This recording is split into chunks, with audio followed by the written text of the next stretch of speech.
Thanks, Wolf. Good to be with you. All right, so Democrats say they boycotted the votes because both Mnuchin and Price misled Congress during their respective hearings. Take notice of the Senator Ron Wyden, the ranking Democratic member of the Finance Committee.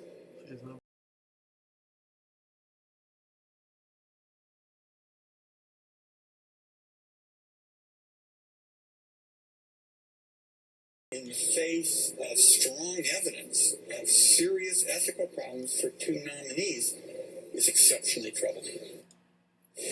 Senator, he also said he didn't get a heads up about the Republicans doing this. Your colleague, Senator Hatch, said, and I'm quoting him now, "I don't care what they want at this point." Do you agree with that? I think we did what needed to be done to be able to move the process forward, Wolf. All the Democrats would have had to do if they wanted to raise these issues was show up. They didn't show up yesterday. They didn't show up again today. And obviously that prevents us from being able to move forward. If they had shown up and registered their concerns and made these arguments that Senator Wyden is making, the place to do that would have been at the Finance Committee hearing room where we had the markup. But they didn't do that. And so Senator Hatch worked with the parliamentarian to find a way for us to be able to discharge those two nominees, get them to the full Senate where they'll be able to receive a vote. But you realize this was a change, a very dramatic change in the rules. Until now, you needed at least one Democrat, one member of the opposition party, at least present in order to go forward. There were no Democrats there. This was a pretty dramatic change in the rules.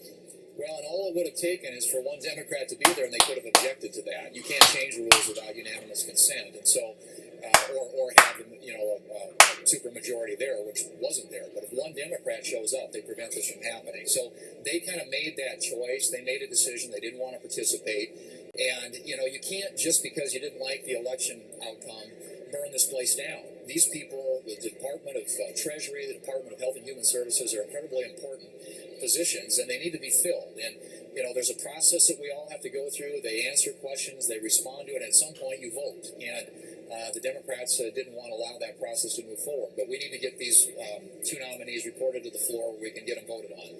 As you know, the Judiciary Committee approved the Attorney General nominee Jeff Sessions this morning, despite Democrats raising lots of concerns, including a concern that Senator Sessions is too close to President Trump. Listen to this.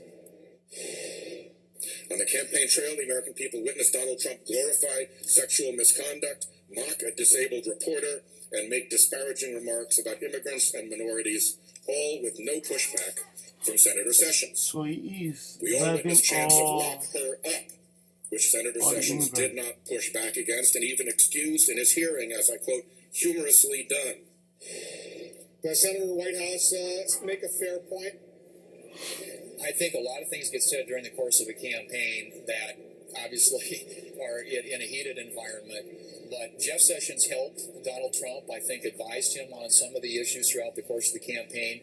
But all we know him here as is somebody that we've served with. He is a very respected member of the United States Senate. He is a colleague, and he's somebody who has absolute integrity and has been elected, I think, 3 times to the United States Senate and Attorney General by the people of Alabama. So we have high confidence that he will get over to the Attorney General's office and have the highest levels of integrity and respect for the rule of law, which is what we want to see in our Attorney General.